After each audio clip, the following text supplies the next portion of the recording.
नमस्कार दोस्तों, स्वागत है आप सभी का अदिति की वाणी यूट्यूब चैनल में। दोस्तों, आज की कहानी हमें लखनऊ की रहने वाली शालू मिश्रा जी ने भेजी है। तो चलिए शुरू करते हैं आज की ये कहानी। रीता बेटी, तेरा एडमिशन उसी कॉलेज में हो गया है जिसमें तू चाहती थी। देख, अभी लिस्ट अपलोड हुई है। सच पापा? रीता भागकर अपने पापा के पास आई। रीता बहुत खुश थी, और होती भी क्यों ना। उसने जिस कॉलेज में जाने का सपना देखा था वो आज पूरा हो गया था। चलो फिर तुम जाने की तैयारी करो, हमें परसों ही निकलना है। लेकिन एक समस्या है, वहाँ कॉलेज के हॉस्टल में कोई भी कमरा नहीं मिला। लेकिन तुम परेशान ना हो, मैंने शुक्ला जी से बात की है और उन्होंने एक फ्लैट बताया है, वहाँ चलकर पता कर लेंगे। अच्छा, अभी तुम जाओ और चलने की तैयारी करो, कहकर पापा बाहर चले गए और रीता तैयारी में लग गई। 2 दिनों के बाद वो अपने पापा के साथ शहर के लिए निकली, आंखों में ढेरों सपने लिए। वो अपनी मंजिल की तरफ जा रही थी। मन में बहुत कुछ चल रहा था कि वहाँ पर सब कैसा होगा, कॉलेज में सब कैसे होंगे, वहाँ के फैकल्टी और बहुत कुछ, सब कुछ उसके दिमाग में चल रहा था। सफ़र करके वो अपने कॉलेज पहुँची। वहाँ पर जाकर उसने एडमिशन लिया और फिर पापा के साथ वही फ्लैट देखने के लिए गई जहाँ उसे रहना था। 3 बड़े कमरों का फ्लैट था और उसमें 4 लड़कियां और भी रहती थी जो कि नौकरी करती थी। रीता को ये फ्लैट थोड़ा अजीब लगा, क्योंकि उसकी दीवारों को देखकर ऐसा लगता था कि आग से जली हुई है। लेकिन उसे तो कहीं रहना ही था। ये सोचकर वो वहाँ रहने लगी और उसके पापा वापस घर आ गए। रीता वहाँ रहने लगी। 3 लड़कियाँ एक कमरे में रहती थी और एक लड़की अलग कमरे में थी और रीता अलग कमरे में। सब कुछ सामान्य चल रहा था। कॉलेज में भी सब सही ही चल रहा था। उसके वहाँ दोस्त भी बन गए थे। एक दिन वो फ्लैट में अकेले थी। दोपहर का समय था। उस दिन कॉलेज में छुट्टी थी और बाकी की लड़कियां अपने ऑफिस गई थी। तभी डोरबेल बजी।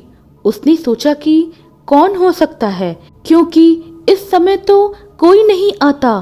फिर उसने दरवाज़ा खोला। सामने एक औरत खड़ी थी। वो दिखने में बहुत अजीब सी थी और थोड़ी डरावनी सी भी लग रही थी। उसने कहा, आप रीता हो? जी, पर आपको मेरा नाम कैसे पता? रीता ने जवाब दिया। ये सब छोड़ो कि मैं आपको कैसे जानती हूँ, बस इतना जान लो कि ये जगह तुम सब के लिए ठीक नहीं है और तुम सब यहाँ से चले जाओ, उस औरत ने कहा। रीता ने कहा, लेकिन आप ऐसा क्यों कह रही हैं? आखिर क्या बात है? और इससे पहले आपको यहाँ कभी नहीं देखा। आप कहाँ रहती हैं? तो उस औरत ने कहा, मैं यहीं पास के एक मंदिर में रहती हूँ। और इतना कहकर वो वहाँ से चली गई। रीता थोड़ी सोच में पड़ गई। रात को जब बाकी की लड़कियाँ आ गई तो रीता ने उन सबको ये सारी बातें बताई। सबने कहा, अरे ऐसा कुछ भी नहीं है, और वो सभी अपने अपने कमरों में चली गई।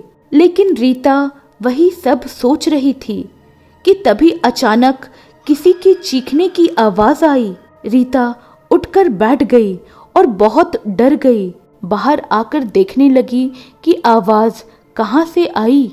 उसने देखा कि कोई भी नहीं है और वो वापस अपने कमरे में चली गई।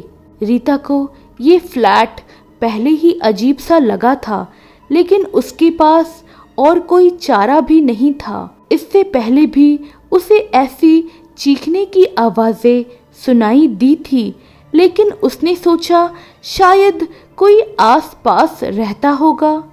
लेकिन आज जब उस औरत ने ये बात कही तो रीता थोड़ी डर गई थी।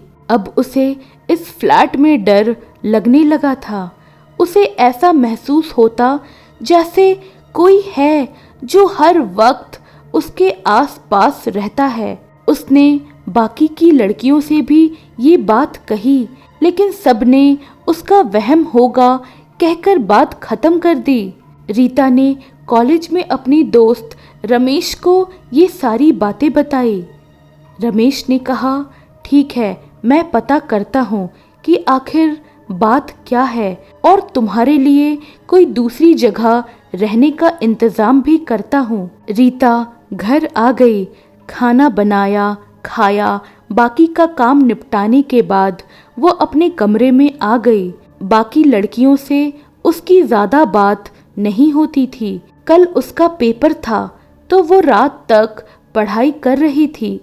तभी अचानक उसे ऐसा लगा कि कोई उसके कमरे में आ गया है। वो बहुत घबरा गई। उसने हिम्मत करके पीछे देखा तो उसे कोई भी नहीं दिखा। उसने राहत की सांस ली। थोड़ी देर बाद फिर उसने सुना कि कोई बहुत तेज चिल्लाया। उसे ऐसा लगा कि कमरे के बाहर सब बहुत तेजी से इधर उधर भाग रहे हैं और चिल्ला रहे हैं। उसने बाहर झांक कर देखा तो सब सामान्य था। अब उसके दिल की धड़कनें बढ़ गई थी। तभी अचानक से लाइट ऑफ हो गई और किसी के चलने की आवाज़ सुनाई दे रही थी, जो कि उसके कमरे में ही था और उसके सामने आकर खड़ा हो गया। वो कोई आदमी था और पीछे से वही लड़कियां थी जो इतने समय से उसके साथ रह रही थी। वो सब दिखने में बहुत भयानक लग रही थी। सबने आकर रीता को कसकर पकड़ लिया। उनके पास से अजीब सी बदबू आ रही थी। उस आदमी ने कहा, तुम मेरे साथ उस दुनिया में चलो, इस दुनिया में कुछ भी नहीं है। रीता ने मना किया तो उनमें से एक लड़की ने उसका गला दबा दिया और बोली, हमारे गुरु के शरण में आओ। रीता ने कहा, कभी भी नहीं, और उसने हनुमान चालीसा पढ़ना शुरू कर दिया और फिर सब गायब हो गए। रीता बहुत डरी हुई थी। उसने घड़ी में देखा तो अभी रात के 2 ही बज रहे थे। उसने सोचा ये रात कैसे कटेगी, और वो अब तक समझ चुकी थी कि वो मरे हुए लोगों के बीच में रह रही थी और उस औरत ने सही कहा था। उसकी आंख लग गई। उसने देखा कि वही आदमी कमरे की दीवार पर उल्टा चल रहा है, कभी इस तरफ तो कभी उस तरफ, और वो बहुत ही ज़्यादा भयानक और डरावना दिख रहा है। रीता ने फिर से हनुमान चालीसा पढ़ना शुरू कर दिया। जैसे तैसे रात कटी। वो सुबह उठी और सीधे उस फ्लैट से बाहर निकल आई। उसने देखा कि आसपास घना जंगल है और वहाँ पर कोई भी नहीं रहता है। वो भागकर सीधा रमेश के घर पहुंची और रात वाली घटना उसको बताई। रमेश ने कहा कि मैंने पता किया तो पता चला कि जहाँ तुम रहती हो वहाँ पर एक हॉस्टल था जिसमें बहुत सालों पहले आग लग गई थी और उसमें 4 लड़कियाँ और एक आदमी बुरी तरह जल गए थे और तुरंत ही मर गए थे। तभी से उनकी आत्मा भटकती रहती है और वहाँ पर कोई फ्लैट नहीं है। भगवान का शुक्र है कि तुम सही सलामत आ गई। जब तक तुम्हें कहीं और रहने की जगह नहीं मिलती है तुम यहीं रहो। मैं बाहर से तुम्हारे लिए कुछ खाने का लेकर आता हूँ, कहकर रमेश बाहर निकल गया। जब वो वापस आया तो अंदर कमरे में देखकर वो चौंक गया। उसने देखा कि रीता सोफे पर पड़ी है और वो मर चुकी है। और उन सब की दुनिया में जा चुकी है। तो दोस्तों, कैसी लगी आपको आज की ये कहानी, मुझे कमेंट कर ज़रूर बताइएगा। और दोस्तों, प्लीज़ मेरी कहानियों को लाइक और शेयर ज़रूर कर दीजिएगा। और अगर अब तक आपने मेरे चैनल को सब्सक्राइब नहीं किया है तो जल्दी से मेरे चैनल को सब्सक्राइब कर लीजिए। तो चलिए शुरू करते हैं आज की दूसरी कहानी। रेखा, तुम अभी तक तैयार नहीं हुई हो? तुम्हें पता है कि हमें 7 बजे घर से निकलना है, नहीं तो ट्रेन छूट जाएगी और उसके बाद कोई ट्रेन है भी नहीं। और मुझे कल हर हाल में ऑफिस ज्वाइन करना है। अरे राकेश, मैं तैयार हूँ, आप सामान बाहर निकालो। रेखा और राकेश घर से स्टेशन के लिए निकले। राकेश का ट्रांसफ़र दूसरे शहर में हो गया था। उसने अपने दोस्त की मदद से वहाँ पर किराए का घर पहले ही ले लिया था और उसे वहाँ शिफ्ट होना था। एक रात का सफ़र करके वो दोनों शहर पहुँचे और उस घर में पहुँचे जहाँ उन्हें रहना था। राकेश जल्दी से तैयार होकर सीधे ऑफिस के लिए निकल गया और रेखा घर की सफाई में लग गई। शाम तक घर का सारा काम खत्म करके वो राकेश का इंतज़ार करने लगी, क्योंकि राकेश ने कहा था कि डिनर मत बनाना, हम लोग बाहर ही खाएंगे। थोड़ी देर बाद राकेश आया और दोनों बाहर खाना खाने चले गए। रात में वापस आए, दोनों इतना थक चुके थे कि आकर सीधे सो गए।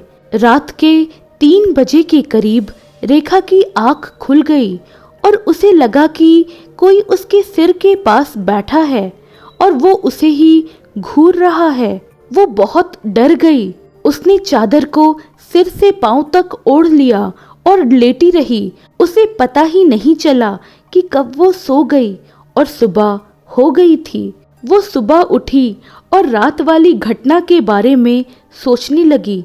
उसने सोचा कि राकेश को बताए, लेकिन फिर ये सोचकर चुप हो गई कि शायद वो उसका वहम हो। उसने जल्दी से नाश्ता तैयार किया और राकेश को उठाया। राकेश तैयार होकर सीधा ऑफिस के लिए निकल गया और रेखा घर के कामों में व्यस्त हो गई। सारा काम खत्म करके वो बालकनी में कुर्सी पर बैठकर अखबार पढ़ ही रही थी कि उसने सामने वाले घर में देखा एक औरत उसे ही घूर रही थी। रेखा को उसका घूरना बहुत अजीब सा लगा और वो अंदर कमरे में आ गई। उसने सोचा थोड़ी देर आराम कर लूं और वो लेट गई। उसकी आंख लग गई। उसे ऐसा महसूस हुआ कि कोई उसके सामने खड़ा है। वो एकदम से उठी और डर के कारण इधर उधर देखने लगी। वो बहुत डर गई और बालकनी में आकर बैठ गई। उसने देखा वो औरत जो कुछ देर पहले उसे घूर रही थी, वो अभी तक वहीं खड़ी है। ये सब क्या हो रहा था, उसको कुछ भी समझ नहीं आ रहा था। रेखा ने सोचा कि राकेश से बात करूंगी। रात में राकेश को उसने सब बातें बताई जो उसके साथ इन 2 दिनों में हुई थी। राकेश ने कहा कि रेखा, ये सब तुम्हारा वहम है। हम नई जगह पर आए हैं, इसलिए तुम्हें ऐसा महसूस हो रहा है और कुछ नहीं है। कुछ दिन बीतने दो, तुम्हें अच्छा लगेगा। रेखा ने सोचा राकेश सही कह रहा है और ये सब उसका वहम ही है।